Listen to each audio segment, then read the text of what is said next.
Hello NFL fans and welcome back to my channel. The NFL draft is now officially over and teams are now beginning their preparation for the season starting in September. This is one of the best periods of time in the NFL. Every team is feeling really positive about the acquisitions that they've made in both free agency and the draft. And not only that, but every fan is really excited to see their new players light up the league in September.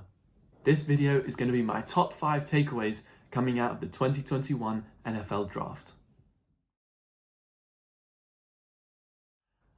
So my number 1 takeaway from the NFL Draft is a really interesting trend that started to occur. Teams started to draft a new weapon for their quarterbacks, and of course that's normal, but a lot of the weapons were on the same team that their quarterback played on in college. For example, Trevor Lawrence got his running back from Clemson, Etienne, and Burrows for the Bengals got Jamar Chase, his receiver who at LSU in 2019 caught 20 touchdowns, which is a record. And Tua for the Dolphins got Jalen Waddle from Alabama, ex-Alabama teammates. And Devontae Smith went to the Eagles, where Jalen Hurts was his previous quarterback back in Alabama as well. But the question is, will this succeed at the next level? We already know it succeeded in college. We have a lot of evidence of that. But will it succeed now in the NFL? I think to know the answer to this, you've got to look at, has it worked before? One of the best receiving tandems in college was Odell Beckham and Jarvis Landry. Notoriously best friends at LSU, they racked up so many touchdowns and yards with Zach Mettenberger as their quarterback. However, when they moved to the Browns with Baker Mayfield, the production has just gone. Whilst they still are probably best friends, Odell Beckham has not had anywhere near the same amount of production as he did even at the Giants, let alone at LSU. Baker Mayfield has proven to be much better when Odell Beckham is actually not playing rather than when he is.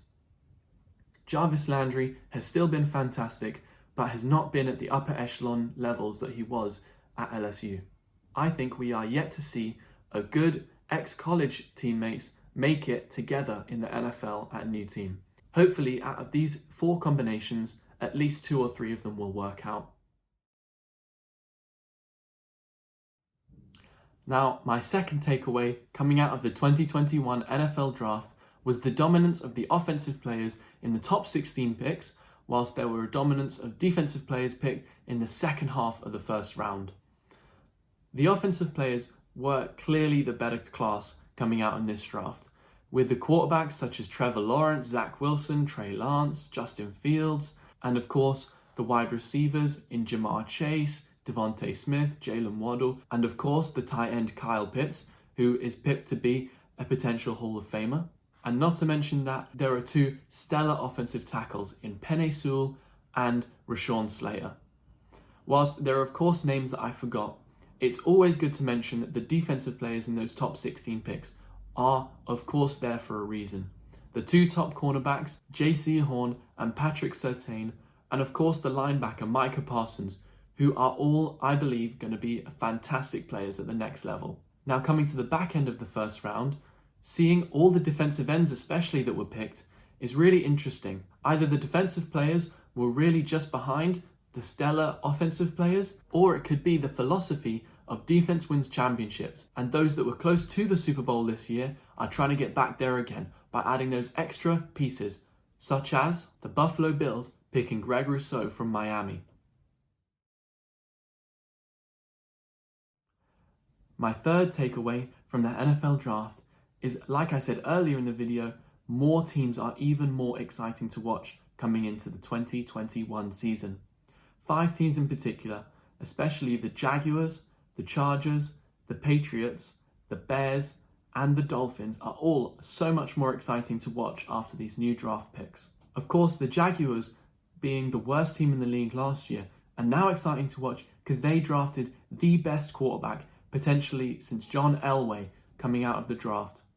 And now they have a solid running back in Etienne as well to pair with Trevor Lawrence, and hopefully they can make the Jaguars a lot more exciting. I know that if a Jaguars game comes on, I am not going to be switching it off anytime soon. Now the Chargers Whilst they didn't do anything too flashy in the draft, I'm excited to watch them because they drafted some really solid players. Rashawn Slater is a really solid player for me because pairing with Justin Herbert is going to give him more time in the pocket to continue making amazing throws in this next upcoming season. The Patriots are the next most exciting team for me purely because of Mac Jones. Now, I know Cam Newton is most likely to start in the 2021 season, but Mac Jones simply being there makes it so much more exciting. One wrong step from Cam Newton and fans are going to be calling for Mac Jones to start, especially as he was picked as the most NFL-ready quarterback coming into the draft. Another team I'm excited to watch this season is the Chicago Bears. Similar to the Patriots, they drafted a quarterback who isn't going to be starting right away, but is going to be playing at some point in the season. Justin Fields looks like he could change the Bears for the good. He being on the sideline even is going to make them more interesting to watch because Andy Dalton is clearly not going to be the Bears' starting quarterback for the next few years. Justin Fields is going to be their main man once he's ready, and he is going to change the way that offense looks, and might I add, for the better. The Bears did not look good last year, and Andy Dalton was not an exciting addition to the roster. Of course, now onto the Dolphins. The Dolphins were pretty exciting last year with the addition of Tua and flip-flopping between Fitzpatrick and Tua, and that was quite interesting to watch. Now, adding Jalen Waddle, ditching Fitzpatrick, and adding Jalen Phillips to the defensive line is really going to bolster their offense and defense. I'm really excited to see Tua throw to Jalen Waddle, as that was a great connection in college while Tua was at Alabama. My fourth takeaway coming out of the 2021 NFL Draft is that Aaron Rodgers hates it. Ever since 2005, when Aaron Rodgers fell all the way to 24th pick to the Green Bay Packers, he hates the draft. I think a lot of that also came into being when last year Jordan Love got drafted in the first round for the Packers, giving Aaron Rodgers absolutely no help. We saw what Aaron Rodgers thought of the Jordan Love pick last year when he had the best season of any other NFL player, becoming the 2020 MVP and taking the Packers to the NFC Championship game. Now, the reason I say Aaron Rodgers hates the draft this year is because the Packers in the first round drafted Eric Stokes from Georgia, a cornerback who many say wasn't even the best cornerback at Georgia. Aaron Rodgers is safe to say is furious and almost on draft night ended up at the Broncos. Now, as we speak, Aaron Rodgers is even considering retirement if the Packers GM is not fired. So it's safe to say Aaron Rodgers hates the draft. The last 2 seasons, he's kicked up a massive fuss about the Packers picks, simply because he's not getting any support. Devontae Adams and Aaron Jones simply isn't enough for Rodgers, and he's not afraid to voice his opinion. And my fifth takeaway from the 2021 NFL Draft is the trades that nearly happened, and the surprises that nearly happened.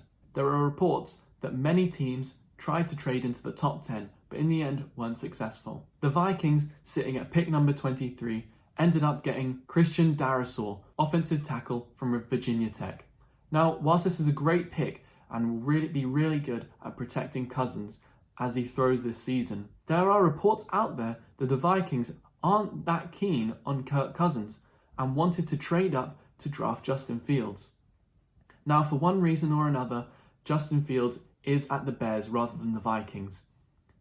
That may be because the Vikings weren't ready to offer the right amount of picks in order to move up and draft Fields. But now they're sitting at 23, having drafted a good offensive tackle, and I don't think they could be too unhappy about that. There are other reports suggesting that the Saints, at pick number 28, wanted to draft all the way up into the top 10. Now, from what we saw from the 49ers going to pick number 3, from pick number 12, they gave a huge amount of draft capital to move up that far. However, the Saints would have wanted to move up at least 18 spots to get into that top 10.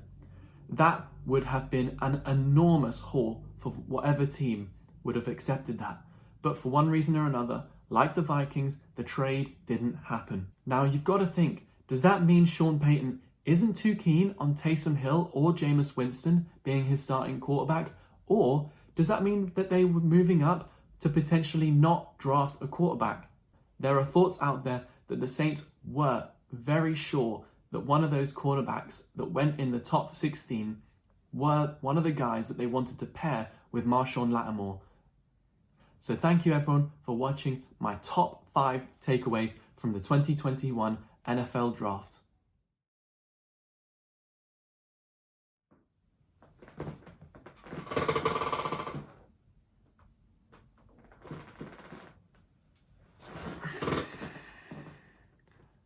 Hello NFL fans,